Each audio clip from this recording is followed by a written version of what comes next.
Kohli bye shake hand കൊടുക്കാതെ പോയത് പോലും ഓറയാണെന്ന് വിചാരിക്കുന്ന ഫാൻസ് ഉള്ള ടീം. അത് കഴിഞ്ഞാൽ ഹർദിക് പാണ്ഡ്യയുടെ ഒരു സർക്കാസ്റ്റിക്കായിട്ടുള്ള ക്ലാപ്പടിയൊക്കെ ഉണ്ടായിരുന്നു.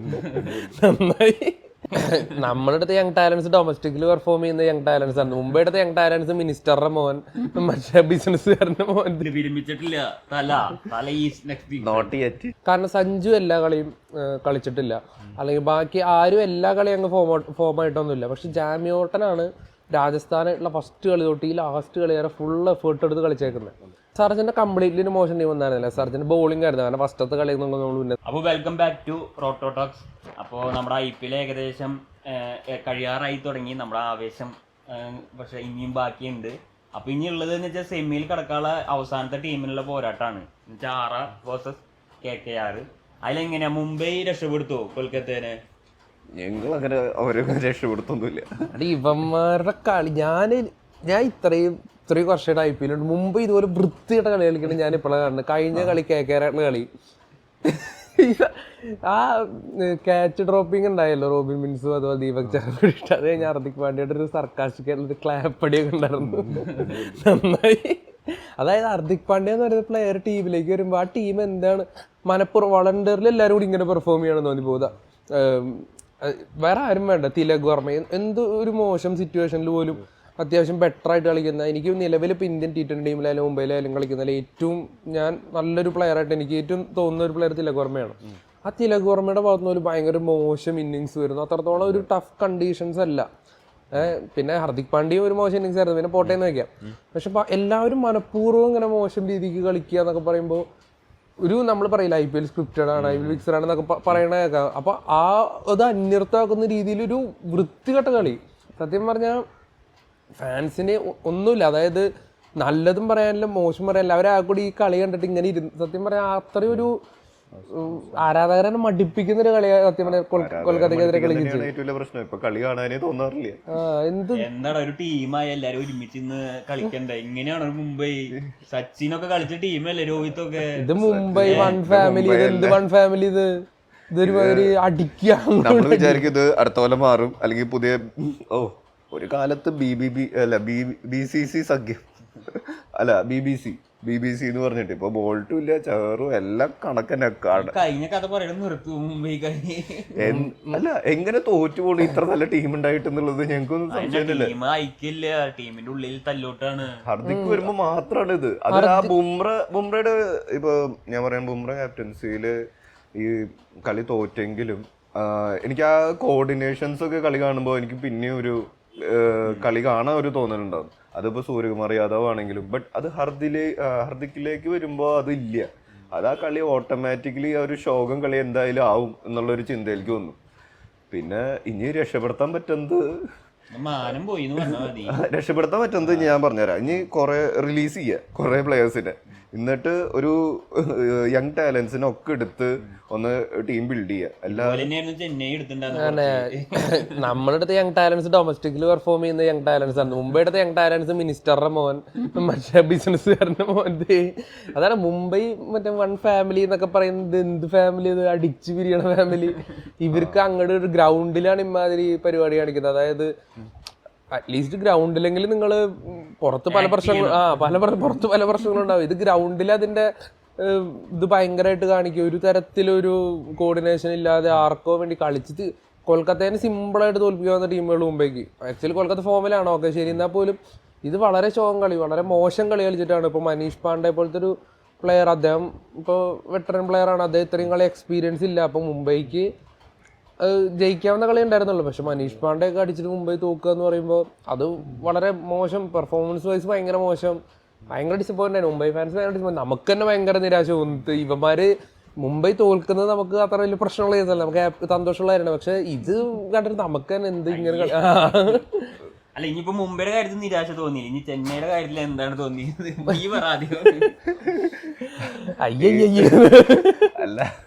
അല്ല ഒരു കാര്യം സമ്മതിക്കണം, എന്ന് വെച്ച് കഴിഞ്ഞാൽ ഈ ടേബിളിൽ ഏറ്റവും അവസാനം വരെ കിടക്കുമെന്ന് വിചാരിച്ച ചെന്നൈ ടീം അത് മുംബൈനായിട്ട് മുകളിലേക്ക് എത്തുകയും ചെയ്തു. അതും കുറേ പരിക്കുകൾ ഉണ്ടായിട്ടുള്ള പ്ലെയേഴ്സ് ഉണ്ട്. ഏറ്റവും കൂടുതൽ പരിക്കുണ്ടായേക്കുന്നത് ചെന്നൈയിൽ തന്നെയാണ്. എന്നിട്ട് കൂടി അവർ കയറി വന്നു. അതൊരു പോസിറ്റീവ് സൈൻ തന്നെയാണ്. എനിക്ക് തോന്നുന്നു പക്ഷെ അത് പോസിറ്റീവാന്ന് പറയാം. മുംബൈ അടക്കം ഇങ്ങനെ കളിക്കണ കാരണമാണ് ചെന്നൈ ആദ്യം വന്നത്. അത് മുംബൈ ലാസ്റ്റ് കിടക്കുന്നതുകൊണ്ട് അവനെ പോസിറ്റീവായിട്ട് അല്ല, അപ്പോ എല്ലാ ടീമിനും അവര് നന്നായിട്ട് സ്ട്രഗിൾ ചെയ്തിട്ടുണ്ട് ഈ ടേബിൾസിലാണെങ്കിലും. ബട്ട് ഈ ചെന്നൈയുടെ കേസ് വരുമ്പോൾ കുറേ പരിക്ക് അവർക്ക് ഓൾറെഡി ഉണ്ട്. എന്നിട്ടും പിന്നെ യങ് ടാലൻസ് ആണെങ്കിൽ അവസാനത്തെ മത്സരങ്ങളിൽ ഒരു പൊട്ടൻഷ്യൽ കാണിച്ചിട്ടുണ്ട്. അപ്പോൾ വേണമെങ്കിൽ അടുത്ത സീസണിൽ അവർക്കൊരു കോർഡിനേഷൻ പിക്കപ്പ് ചെയ്തിട്ട് ചിലപ്പോൾ ജയിക്കാൻ പറ്റും. പക്ഷെ ഇപ്പം എന്തായാലും നിലവിൽ ചെന്നൈയുടെ ടീം കയറാത്തതിൽ വലിയ സങ്കടമൊന്നുമില്ല. പക്ഷെ നിലവിൽ ഇപ്പോൾ എനിക്ക് അതിൽ പൊട്ടൻഷ്യൽ കാണുന്നുണ്ട്. അവരുടെ അടുത്ത കൊല്ലത്തുള്ള ടീമിലാണെങ്കിലും വലിയ മാറ്റങ്ങളൊന്നും വരുത്തേണ്ടി വരുമൊന്നുമില്ല. കാരണം ആ ടീമൊന്നും നന്നായിട്ട് കോറും ഒന്നും ബിൽഡ് ചെയ്താൽ മതി, കുഴപ്പമൊന്നുമില്ല. അതിൽ പറയാത്തൊക്കെ ഒരാളും കൂടി ഉണ്ട്, വിരമിച്ചിട്ടില്ല. തല ഈസ് നെക്സ്റ്റ് നോട്ട് യെറ്റ്. ഞാൻ അന്ന് പറഞ്ഞ പോലെ തന്നെ തല എന്തായാലും IPL ഫ്രാഞ്ചൈസി പൈസ കൊടുത്തിട്ടുണ്ട്, അല്ലാതെ ഇപ്പോഴും നിർത്തിന്ന് പറയണില്ല. പിന്നെ ഒരു മത്സരം ഫാൻസിന് വേണ്ടിയിട്ടെങ്കിലും അതുമില്ല. അടുത്ത സീസണിൽ ഫുൾ കളിയാണ്. സൺറൈസേഴ്സ് ഹൈദരാബാദായിട്ട് സെക്കൻഡ് ലാസ്റ്റ് നടന്നില്ല മത്സരമില്ല. അപ്പോൾ ആ മത്സരത്തിൽ എൻ്റെ ഒരു ഫ്രണ്ട് ഉണ്ടായിരുന്നു ചെന്നൈയിൽ. ആ ടൈമിൽ അന്നത്തെ മത്സര ദിവസം ചെന്നൈയിൽ ഉണ്ടായിരുന്നു. അപ്പോൾ അവൻ പറഞ്ഞു ഇവിടെ നിന്ന് ഭയങ്കര റഷാണ്, ആസ് യൂഷ്വൽ റഷായിരിക്കും. പക്ഷെ ഇന്ന് ധോണിയുടെ ലാസ്റ്റ് മത്സരമാണെന്ന് പറഞ്ഞിട്ട് പതിവിൽ കൂടുതൽ ആൾക്കാർ അന്ന് സൺറൈസ് ആയിട്ടുള്ള മത്സരം കാണാനായിട്ട് വന്നിട്ടുണ്ടായിരുന്നു പറഞ്ഞത്. പക്ഷെ ആ മത്സരത്തിൽ ഇറങ്ങിയില്ല. അതിൻ്റെ അടുത്ത മത്സരത്തിൽ ഇറങ്ങാറുണ്ട്, എവിടെയെങ്കിലും ഇറങ്ങാൻ, ഫീൽഡ് ചെയ്യാനെങ്കിലും ഇറങ്ങാനില്ല ഗുജറാത്തായിട്ട്. പുള്ളി ട്രാവൽ പോലും ചെയ്യുന്നുണ്ടായിരുന്നു ടീമിൻ്റെ ഒപ്പം.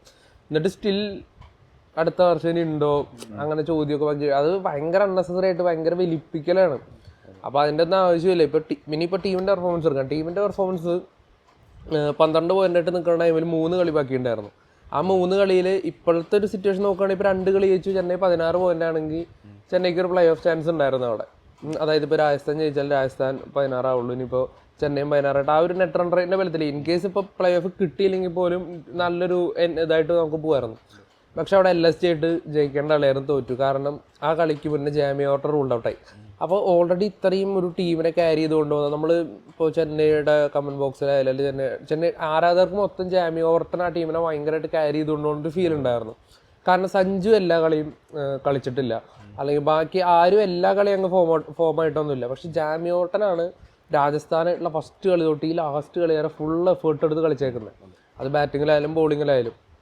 അതിൽ RCBക്കെതിരെയുള്ള കളി എനിക്ക് അദ്ദേഹത്തിൻ്റെ മിസ്റ്റേക്കായിട്ട് തോന്നുന്നില്ല. കാരണം അറൗണ്ട് ദി വിക്കറ്റ് എറിയാന്നുള്ളത് അദ്ദേഹം ഒരു ഫ്ലെമിങ്ങിൻ്റെ ഐഡിയ ആണ്. അദ്ദേഹം എല്ലാ ഫ്രാഞ്ചൈസികളിലും യൂസ് ചെയ്യുന്ന ഒരു ഐഡിയ ആണ്. അപ്പോൾ അതൊഴികെ ബാക്കി എല്ലാ കളിയിലും അദ്ദേഹം കിടിലൻ പെർഫോമൻസ് ആണ്. അപ്പോൾ അങ്ങനത്തെ ഒരു പ്ലെയർ പോയപ്പോൾ അത് ടീമിൻ്റെ ബാലൻസിങ് തന്നെ ആകെ പോയി. അവിടെ നമ്മൾ LSG ആയിട്ട് തോറ്റു. LSG ആയിട്ട് ഏക്നയിൽ തോക്കേണ്ടതല്ല. LSG ആയിട്ട് ഏക്നയിൽ തോറ്റപ്പോൾ പിന്നെ ആ ടീം കയറില്ല എന്ന് ഉറപ്പായിരുന്നു. പിന്നെ സൺറൈസേഴ്സ് ആയിട്ട് ഹോമിലാണ് കളി. ഈവൻ ഹോമിലായാൽ പോലും ഹോമിൽ ഇപ്പോൾ പഴയ അഡ്വാൻറ്റേജ് CSKക്കില്ല, അവിടെയും നമ്മൾ തോറ്റു.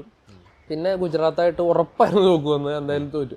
അപ്പോൾ ഈ ഒരു 3 കണ്ടിന്യൂസ് തോൽവി എന്ന് പറയുന്നത് ഭയങ്കര മോശം. അതിൽ ഒരു കളി ഋതുരാജ് ജയിക്കും, അതിൻ്റെ കളി ഭയങ്കര മോശം പെർഫോമൻസ് ആയിരുന്നു. ലാസ്റ്റ് കളി അദ്ദേഹം സ്ട്രൈക്ക് റേറ്റൊക്കെ ഒന്ന് കൂട്ടാൻ നോക്കി, പക്ഷേ വേഗം ഔട്ടായി.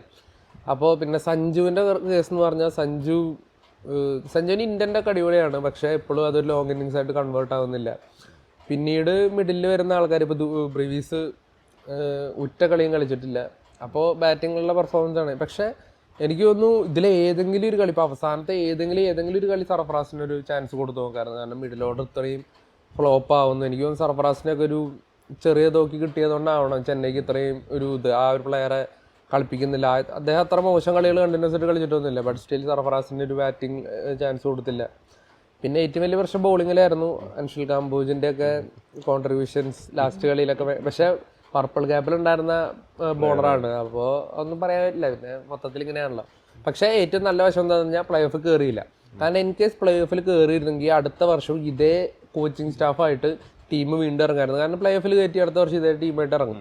അപ്പോൾ ഇതേ കോച്ച്, ഹെഡ് കോച്ച് ഉണ്ടാവും, ഇതേ ബോളിംഗ് കോച്ച് ഉണ്ടാവും, ഇതേ ബാറ്റിംഗ് കോച്ച് ഉണ്ടാവും, ഇതേ ഫീൽഡിംഗ് കോച്ച് ഉണ്ടാവും, അതുപോലെ ഇതേ medical team, injury management team ഉണ്ടാവും. അപ്പോൾ ഇത് പാടില്ല. കാരണം ഇത് ഫുള്ളായിട്ട് മാറ്റണം, കംപ്ലീറ്റ്ലി ഇതെടുത്ത് മാറ്റിയിട്ട് കാരണം ഇത്ര ഇഞ്ചുറി ഒരു ടീമിൽ വരിക എന്ന് പറഞ്ഞാൽ അത് നോർമലായിട്ടുള്ളൊരു കാര്യമല്ല. എല്ലാവരും പറയുന്ന കാര്യമാണ്, അത് നോർമലായിട്ടുള്ള കാര്യമല്ല. അപ്പോൾ അത് സ്റ്റാഫിൻ്റെ പ്രശ്നം തന്നെയാണ്. അപ്പം ആ തോൽവിയെ നീ അങ്ങനെ മറച്ചല്ല, തോൽവി തന്നെയല്ലേ, പക്ഷെ ബാക്കി കാര്യങ്ങളാണ് പറഞ്ഞത്. അപ്പൊ ഇനി എങ്ങനെ RCB ആ വിഷയം നമ്മൾ ചർച്ച ചെയ്യില്ലെങ്കിൽ ഈ വീഡിയോക്ക് വ്യൂസ് വരില്ല, തെറിയും വരുത്തില്ല. കാരണം കോഹ്ലി ബായ് ഷെയ്ക്കൻഡ് കൊടുക്കാതെ പോയത് പോലും ഓറയാണെന്ന് വിചാരിക്കുന്ന ഫാൻസ് ഉള്ള ടീമാണ്. ഇനി അവരുടെ കാലാണ്. ഇനി അവര് പറയണത് നിങ്ങൾ കേൾക്കണം, മനസ്സിലായ? അല്ലാതെ നിങ്ങളുടെ കാലം കഴിഞ്ഞു, നിങ്ങളുടെ വസന്തകാലം കഴിഞ്ഞു എന്നാണ് എനിക്ക് തോന്നണത്.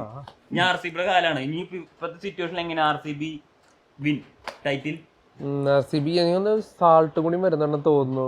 സാൾട്ട് ടീമിന്റെ ഒപ്പം തന്നെ പ്ലേ ഓഫ് കളിക്കുക. അപ്പൊ അങ്ങനെ ആകുമ്പോ സ്ട്രോങ് ആയി, കുറച്ചുകൂടി സ്ട്രോങ് ആയി. കാരണം വെങ്കടേഷ് അയ്യർ ഫോമിലേക്ക് വന്നിട്ടുണ്ടല്ലോ. അദ്ദേഹത്തിന് കിട്ടിയ 2 ചാൻസ് നല്ല രീതിക്ക് കിടിലായിട്ട് കളിച്ചു, ഫോമിൽ എത്തിയിട്ടുണ്ട്. പിന്നെ ഭുവിയും ഐസൽവുട്ടൊക്കെ കഴിഞ്ഞ കളി കുറച്ച് അടി മേടിച്ചു. അത് പക്ഷെ പ്രശ്നമില്ല, ഒരു കളിയല്ലേ. അങ്ങനെ ഇപ്പൊ നല്ലൊരു ബോളിംഗ് യൂണിറ്റ് ടീമിലുള്ള. പക്ഷെ അവര് മാത്രമാണ് പിന്നെയും കുറെ വിക്കറ്റ്സും കൺസിസ്റ്റന്റ് ആയിട്ട് എറിഞ്ഞു വെക്കുന്നത് ഞാൻ കണ്ടിട്ടുള്ളത്. പിന്നെ എനിക്ക് പ്രതീക്ഷ ഞാൻ അന്നും പറഞ്ഞു SRH തന്നെയാന്നുള്ളത്. കാരണം അവരേല് ആ ഹുസൈൻ എറിയുന്നതാണെങ്കിലും ഇഷാൻ മലിംഗി ആണെങ്കിലും അവര് ഇമ്പാക്ട് നന്നായി ഉണ്ടാക്കുന്നുണ്ട് കളിയിൽ. അയ്യോ, ഹുസൈൻ പീക്ക് ബോളറാവുന്നതാണ് എനിക്ക് തോന്നുന്നത്. കാരണം ഞാൻ CSK എതിരുള്ള കളി കണ്ടപ്പോൾ ഇവൻ സ്ലോവർ എറിഞ്ഞിട്ടൊക്കെ സ്റ്റംപ് എടുക്കുന്നുണ്ടായിരുന്നു. അതൊക്കെ അന്യായ കൺസിസ്റ്റൻസി, ആ ലൈനിൽ ലെങ്ത്തും ഇങ്ങനെ കീപ്പ് ചെയ്തിട്ട് സ്ലോവർ എറിയാന്ന് പറഞ്ഞാൽ ഭയങ്കര ടഫായിട്ടുള്ള കാര്യം. അപ്പോൾ പല എക്സ്പീരിയൻസ്ഡ് ബോളേഴ്സിന് പോലും അത് അന്ന് കളി കാണുമ്പോൾ നമ്മളൊരു ലൈവ് കമൻട്രിയിൽ പറയുന്നുണ്ടായിരുന്നു. കാരണം സ്ലോവർ എറിയുമ്പോൾ നമ്മൾ ലെങ്ത്ത് മാറി കഴിഞ്ഞാൽ ബാറ്റ്സ്മാൻ ഈസി ആയിട്ട് പിക്ക് ചെയ്ത് അത് 6 അടിക്കാൻ പറ്റും. അപ്പോൾ കറക്റ്റ് ആ ലെങ്ത്തിൽ അതും സ്ലോവർ വിത്ത് ഉള്ളിലേക്ക് തിരിയുന്ന രീതിയിലൊക്കെ എറിയാന്ന് പറഞ്ഞാൽ അത് ഭയങ്കര ടാലൻ്റായിട്ട് കാര്യമാണ്. അപ്പോൾ ഹുസൈൻ എനിക്ക് തോന്നുന്നു ഒരു വൺ ടാലൻ്റുള്ള പ്ലെയറാണ്. അപ്പോൾ അദ്ദേഹം എന്തായാലും ഒരു ട്രംപ് കാർഡായിട്ട് മാറിയുണ്ട് SRHന്റെ. പിന്നെ SRHന്റെ കാര്യം വെച്ച് നോക്കുമ്പോൾ എനിക്ക് തോന്നുന്നു RCBക്ക് ഒരു പ്രഷർ ഉണ്ട്. പക്ഷെ SRHന് അതില്ലാന്ന് എനിക്ക് തോന്നുന്നു. ഭയങ്കര ഫ്രീ ആയിട്ട് പിന്നെ ബാക്കിയുള്ള സപ്പോർട്ടും ഉണ്ട് മുംബൈ ആൻഡ് ചെന്നൈ ഫാൻസിന്റെ. SRHന്റെ ഏറ്റവും വലിയ അഡ്വാൻറ്റേജ് എന്ന് പറയുന്നത് ഇഷാൻ കിഷാനും ക്ലാസ് ഉണ്ട്. അവരുടെ ഫോം ഒരു വല്ലാത്ത ഫോമായി പോയി ഈ സീസൺ. പിന്നെ അവരുടെ ഹെഡ് പഴയ പോലെ വലിയ കളികളൊന്നും ഞാൻ കണ്ടിട്ടില്ല ഈ സീസണിൽ. ബട്ട് അവർക്ക് എങ്ങനെ പോയാലും ഒരു 200-220 ഒക്കെ എങ്ങനെ എടുക്കാൻ പറ്റുന്ന ഒരു ടീമായിട്ട് മാറി. ക്ലാസനാണ് നല്ലൊരു ഡിസ്ട്രക്റ്റീവ് ബാറ്റ്സ്മാനായിട്ട് മാറി. പിന്നെ തെളിയിച്ചു ആ കൊടുത്ത പൈസക്കുള്ള ഒരു മുതലുണ്ടെന്ന് തെളിയിച്ചു. പിന്നെ എറിഞ്ഞിടാനാണെങ്കിലും ഒരു ഇപ്പൊ ഞാൻ കളി കണ്ടപ്പോൾ ഇപ്പൊ RCB ഇപ്പൊ അടുത്ത കളി കണ്ടപ്പോൾ 13 ഓവറിൽ 130 എടുത്തിട്ടുണ്ട്. പക്ഷെ അവര് ഇടയ്ക്ക് വെച്ചിട്ട് അവരുടെ എക്കണോമി ബോളർ ഹുസൈൻ വെച്ചൊരു സ്ലോ ബോൾസ് എറിഞ്ഞിട്ട് അവിടെ റൺ റേറ്റ് RCBക്ക് കൂടിപ്പിച്ചു. എന്ന് വെച്ചാൽ റിക്വയർഡ് റൺ റേറ്റ് ഏകദേശം 20 എന്നിട്ടൊക്കെയാണ് അവർ മറ്റേ ബോളേഴ്സിന് കൊടുത്തേക്കുന്നത്. അപ്പോൾ ഞാൻ കളി അനലൈസ് ചെയ്ത് നോക്കിയപ്പോൾ SRHന് ഏറ്റവും വലിയ അഡ്വാൻറ്റേജ് എന്ന് പറയുന്നത് ബാറ്റിംഗ് തന്നെയാണ്. ബോളിങ്ങിലാണെങ്കിലും അവർക്കൊരു ആ 2 ബോളേഴ്സ് തന്നെ പിടിച്ചു കഴിഞ്ഞാൽ ആ കളി തിരിക്കാൻ തന്നെ മൊത്തത്തിൽ പറ്റും. പിന്നെ ഇനി വരാൻ പോണ മത്സരങ്ങളിൽ ഒരു മത്സരം SRHന് ഗ്രൗണ്ടിലുണ്ടെന്ന് തോന്നുന്നു. അല്ല ഐ മീൻ ഇതിവിടെ പ്ലേ ഓഫിൽ. അപ്പോൾ അവിടെ അഡ്വാൻറ്റേജസ് കിട്ടും. അപ്പോൾ ഞാൻ ഓവറോൾ നോക്കുമ്പോൾ SRHനെയാണ് പേടിക്കേണ്ട RCB. പിന്നെ നമ്മൾ എടുത്തു പറയേണ്ട കാര്യം, ഈ നമ്മൾ സീസൺ തുടങ്ങിയപ്പോൾ ഏറ്റവും മോശം അവസ്ഥയിൽ തന്നെ SRHും KKRും കേരള സാധ്യത ഉണ്ട്. നമ്മൾ ഞായറാഴ്ച രാവിലെയാണ് ഈ വീഡിയോ എടുക്കുന്നത്. അപ്പോൾ വൈകിട്ട് അറിയാൻ പറ്റുള്ളൂ. അപ്പൊ എങ്ങനെയാണ് ആ മാറ്റം നോക്കണം? അവരുടെ ടീം വർക്ക് KKRന്റെ SRHന്റെ അവര് കംബാക്ക് നടത്തിയത് എങ്ങനെയാണ്? SRHന്റെ കംപ്ലീറ്റ്ലി മോശം ടീം ഒന്നായിരുന്നില്ല. SRHന്റെ ബോളിംഗ് ആയിരുന്നു. കാരണം ഫസ്റ്റത്തെ കളി ഞാൻ സെമിയിൽ കയറില്ല എന്ന് പറഞ്ഞു. കാരണം ബോളേഴ്സ് ആരും ഇല്ല, നമുക്ക് നോക്കുമ്പോൾ ബോളേഴ്സ് ആരില്ല. പക്ഷെ അവരുടെ സ്കൗട്ടിങ് ഡിപ്പാർട്ട്മെന്റിന്റെ ഗുണമാണ്. ഇപ്പൊ പ്രഫുലിഞ്ചി വരുന്നു, അല്ലെങ്കിൽ ഇപ്പൊ ഹുസൈൻ വരുന്നു, പിന്നെ കമൻസ് തിരിച്ചു വന്ന് അതിഗംഭീരമായിട്ട് ബോൾ ചെയ്യുന്നു, ഇഷാൻ മലിംഗ ഗംഭീരമായിട്ട് ബോൾ ചെയ്യുന്നു. അപ്പൊ അത് അവരുടെ സ്കൗട്ടിങ് ടീമിന്റെ ഒരു മികവ് അവരവിടെ കാണിച്ചു. ഒരു മിഡ് ഓഫ് ദ ടൂർണമെന്റ് ഈ പ്ലേയേഴ്സൊക്കെ കൊണ്ടുവന്നു. അപ്പോൾ അവിടെ നിന്ന് തൊട്ട് അവര് കളി പിടിക്കാൻ തുടങ്ങി. KKRന്റെ കേസിലോട്ട് വരുമ്പോൾ KKR അങ്ങനെ വലിയ ചേഞ്ചസ് ഒന്നും സ്ക്വാഡിൽ വരുത്തിയിട്ടില്ല. പക്ഷെ ബാറ്റിങ്ങിൽ ഇപ്പോൾ ഇപ്പോൾ ഫസ്റ്റ് എങ്ങനെയായിരുന്നു, ആദ്യത്തെ കുറച്ച് കളി പിന്നാലെ വന്നു, പിന്നെ 2-3 കളി സേഫർട്ട് വന്നു, പിന്നാലെ ഒരു കളി ഫോം ഔട്ട് ആകുമ്പോൾ മാറ്റും, പിന്നെ സേഫർട്ട് വരും. അപ്പോൾ ആ ഒരു കംപ്ലീറ്റ് ആയിട്ട് ആ ഒരു സെയിം ടീം തന്നെ എല്ലാ കളിയും അവർക്ക് ഇറക്കാനായിട്ട് പറ്റിയിട്ടുണ്ടായിരുന്നില്ല. പിന്നെ ലാസ്റ്റത്തെ ഒരു 7 കളിയിൽ 6 കളി അവർ കണ്ടിന്യൂസ് ജയിച്ചിട്ടുണ്ട്. അപ്പോൾ ആരൊക്കെയോ ഫോം ആവുന്നുണ്ട്.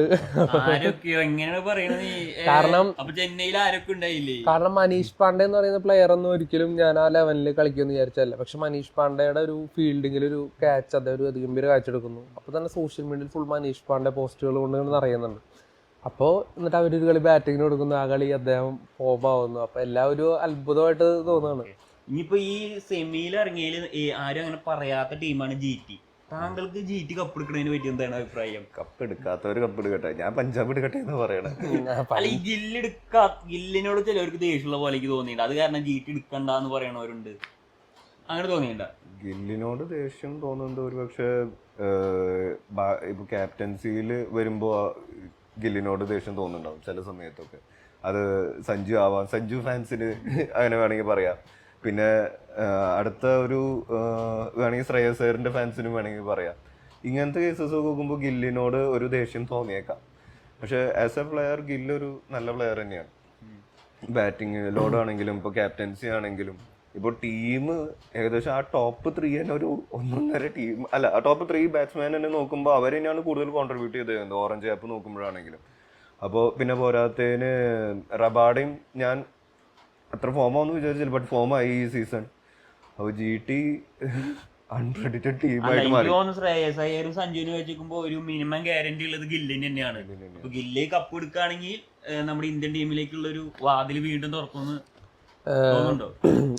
നേരത്തെ KKRന്റെ കേസ് ചോദിച്ചില്ല. അപ്പൊ KKR ഈ ആദ്യത്തെ 7 കളി കഴിയുമ്പോൾ KKR 3 പോയിന്റ് ലാസ്റ്റ് ആയിരുന്നില്ല. അപ്പോൾ ആ സമയത്ത് ഈ 7 കളി കഴിഞ്ഞ ടൈമിലുണ്ടായിരുന്നു കുറച്ച് ഇതായിരുന്നു. ഈ 7 കളിയിൽ നിന്ന് തന്നെ പ്ലേ ഓഫ് ഫിക്സർ ഓണായി. അതുപോലെ Shreyas Iyer will be next Indian T20 captain. അങ്ങനത്തെ കുറച്ച് സംഭവങ്ങളൊക്കെ വന്നു. ഇനിയിപ്പോൾ നെക്സ്റ്റ് 7 കളി കഴിയുമ്പോൾ ശ്രേയസ് അയ്യർ ഇന്ത്യൻ T20 സർക്കിളിൽ നിന്ന് ഇപ്പോൾ ഏകദേശം ഔട്ടായിട്ടുണ്ട് എന്ന് പറഞ്ഞാൽ ആൾക്കാരുടെ ആ ഒരു ഇത്. ശ്രേയസ് അയ്യർക്ക് പഴയ ഇതില്ല, കാരണം 6 കളി അടുപ്പിച്ച് തോറ്റുമല്ലോ പഞ്ചാബ്. 6 കളി അടുപ്പിച്ച് തോറ്റപ്പോൾ ശ്രേയസ് അയ്യരുടെ പിന്നെ ആ പൊക്കി വെച്ചത് 7 കളിയിൽ പൊക്കി വെച്ചത് 6 കളിയിൽ നിന്ന് താഴെ വന്നു. അതൊരു KKRന്റെ സത്യം പറഞ്ഞാൽ ഭയങ്കര സംഭവമാണ്. അവർ ഈ അടുപ്പിച്ച് 6 കളിയൊക്കെ ജയിച്ചു എന്ന് പറഞ്ഞാൽ ഭയങ്കര സംഭവം തന്നെയാണ്.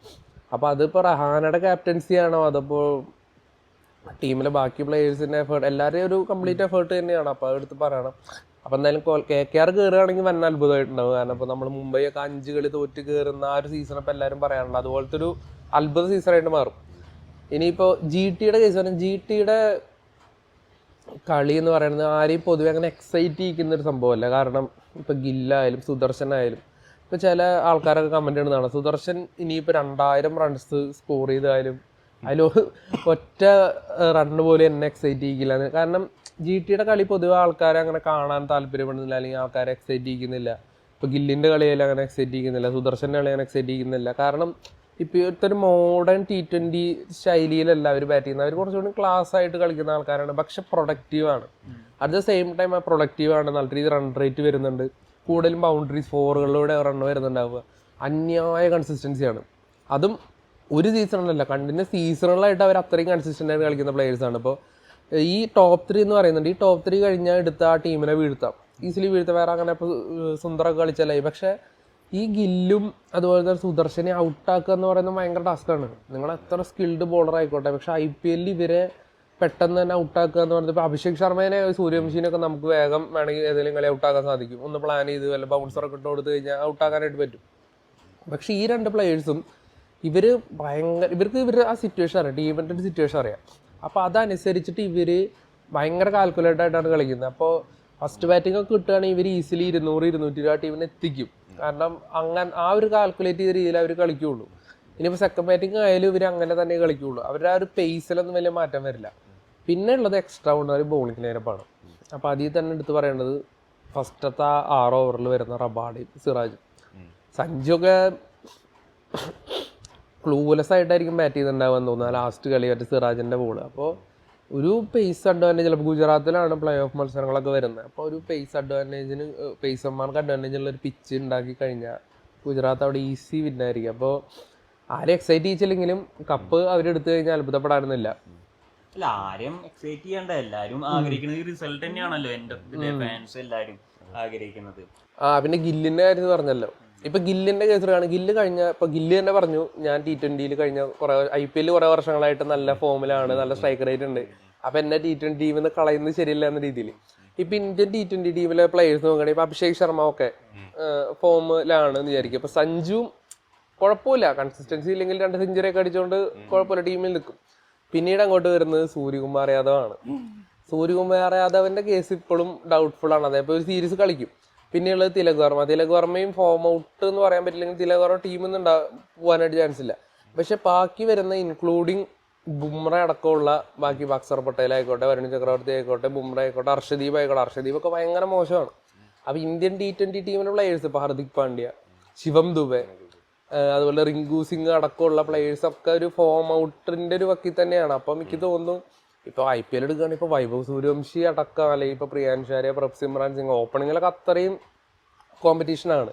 അപ്പൊ ഇനിയിപ്പോ ശ്രേയസ് അയ്യർ എന്ന് പറയുന്ന ഒരു പ്ലെയറിങ് കുറച്ച് പൊന്തി വന്നായിരുന്നു. ഇനിയിപ്പോ മിക്കവാറും സൂര്യകുമാർ തന്നെ കടന്ന് T20 ക്യാപ്റ്റൻ ആവുന്നൊക്കെ വിചാരിച്ചാണ്. അപ്പൊ വരാൻ ചാൻസ് ഇല്ല. അപ്പൊ എനിക്ക് തോന്നുന്നു ഗില്ലിന് ഇപ്പൊ ഒരു ഓപ്പണിങ് അവിടെ ഉണ്ട്. പക്ഷെ ഓപ്പണിങ് സ്ലോട്ടിലല്ല, 1 ഡൗണിലൊക്കെ ഒരു ഗില്ലിനെ വേണമെങ്കിൽ പരീക്ഷിക്കാവുന്നതാണ് T20 ടീമിൽ. കാരണം ഓൾറെഡി IPL നന്നായി പ്രൂവ് ചെയ്യുന്നുണ്ട്, നല്ല സ്ട്രൈക്ക് റേറ്റ് ഉണ്ട്, നല്ല രീതിയിൽ റൺസ് വരുന്നുണ്ട്. അപ്പൊ ഗില്ലിനെ പുറത്തെടുത്തേണ്ട ആവശ്യമില്ല. കാരണം IPL T20 ടീമിലേക്കുള്ള ഒരു വാതിലാണല്ലോ. അപ്പോൾ എന്തിനും ഗില്ലിനെ പുറത്തിരുത്തണം? ശ്രേയസ് അയ്യർ അല്ല, സൂര്യകുമാർ ഫോമിലല്ല, അവിടെ മിഡിൽ ശിവൻ ദുബെ ഫോമിലല്ല. അപ്പോൾ മിഡിൽ കളിക്കാൻ അദ്ദേഹം തയ്യാറാണെങ്കിൽ അദ്ദേഹത്തിന് 1 ഡൗൺ ആയിട്ടൊക്കെ കളിപ്പിക്കുക, ഒരു തെറ്റുമില്ല. അപ്പൊ എനിക്ക് തോന്നുന്നപ്പോ ഗില്ല് അങ്ങനെ ഒന്ന് ആഗ്രഹിക്കുകയാണെങ്കിൽ അതേ ആഗ്രഹിച്ച് അദ്ദേഹത്തിന് കിട്ടും, അതേ ആഗ്രഹിച്ച് അദ്ദേഹം കിട്ടുകയും ചെയ്യും.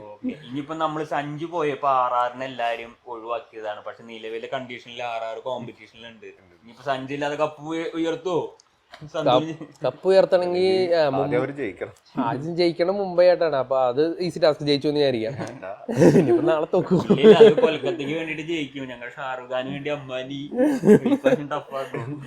എന്തായാലും ഇപ്പൊ ജയിച്ചു കഴിഞ്ഞാൽ അവരിപ്പോ പ്ലേ ഓഫിലേക്ക് കയറി കഴിഞ്ഞാൽ അവരും നല്ല ചാൻസ് ഉള്ള ടീമാണ്. ഈ പറയുന്ന സൂര്യവംശി എന്ന് പറയുന്ന ഒരു പ്ലെയറുടെ ഫോം അത് ഭീകരമാണല്ലോ. കാരണം ഒറ്റയ്ക്കൊക്കെയാണ് പുള്ളി മത്സരം അങ്ങനെ എടുത്തുകൊണ്ട് പോകുന്നത്. 30 ബോളിൽ 90 അടിക്കുന്നു. അപ്പോ RRും പ്ലേ ഓഫിൽ വന്നു കഴിഞ്ഞാൽ RRും ഒരു ടഫ് ചാലഞ്ച് തന്നെ ആയിരിക്കും. എനിക്ക് തോന്നുന്നു സൂര്യവംശീനൊക്കെ ഓപ്പണിംഗ് ഓവറിൽ തന്നെ ഒതുക്കാനായിട്ട് ഉള്ള ബോളിംഗ് യൂണിറ്റ് RCBക്ക് അതുപോലെ തന്നെ ഗുജറാത്തിനും ഉണ്ട്. അപ്പം എന്തായാലും മത്സരം കടുക്കട്ടെ. എന്തായാലും ഏറ്റവും യോഗ്യതയുള്ള ടീമുകൾ തന്നെ പ്ലേ ഓഫിൽ കയറട്ടെ. യോഗ്യത ഇല്ലാത്ത ടീമുകൾ ലാസ്റ്റ് ഇരുന്നങ്ങും കൊള്ളയടിച്ചിരിക്കട്ടെ. നിങ്ങളുടെ അഭിപ്രായങ്ങളൊക്കെ കമന്റ് ചെയ്യുക. അപ്പോ ഇന്നത്തെ മാച്ചിൽ ആര് KKR ആണോ RR ആണോ കേറാന്നൊക്കെ കമന്റ് ചെയ്യുക. അതുപോലെ തന്നെ നിങ്ങളുടെ ഫൈനൽ പ്രൊഡിക്ഷൻ, സെമിയിൽ ആര് തമ്മിലാണ് ഏറ്റുമുട്ടുക എന്നൊക്കെ നിങ്ങൾ കമന്റ് ചെയ്യുക. കഴിഞ്ഞ പോലത്തെ ആവർത്തിക്കുമോന്ന് അറിയില്ലല്ലോ, പഞ്ചാബ് വേഴ്സസ് RCB ചിലപ്പോൾ റിപ്പീറ്റ് ചെയ്യാം. അപ്പൊ നിങ്ങളുടെ അഭിപ്രായങ്ങൾ കമന്റ് ചെയ്യാം. Thank you.